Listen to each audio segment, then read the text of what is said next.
Hello dear students, welcome to OP Stenography class. Be ready, dictation will start in 5 seconds. Start. We have seen out of our experience what actually has been the role of the judiciary in our country. One after the other, the judiciary tried to interrupt the constitution in a manner they wanted to do, and even by one judge's point of view, either in the High Court or Supreme Court, they wanted to uphold that their views were supreme and none else.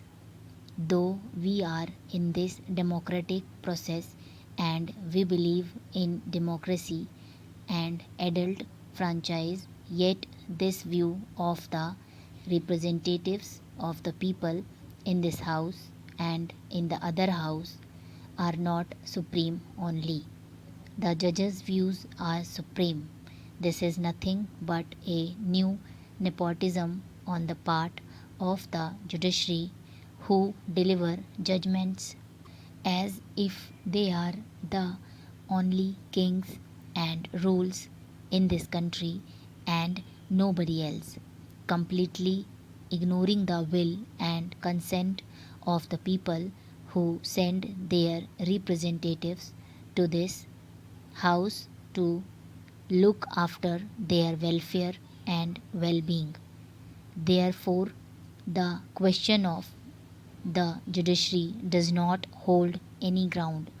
I have gone through one of the articles published in the Indian Express some time before about fundamental duties. Particularly, they mention, and I say that the challenge follow the noble ideals that inspired our national struggle for freedom. Our national leader took part in the national struggle, and they have said that there are certain fundamental rights, and those rights, particularly referring to Article 14, 19, and are somehow or the other being taken in view of the directive principles of the state policy of the Constitution. I do not know what is their actual viewpoint. If their viewpoint is to stick to the law, that is the fundamental rights are fundamental rights, then those fundamental rights are for whom?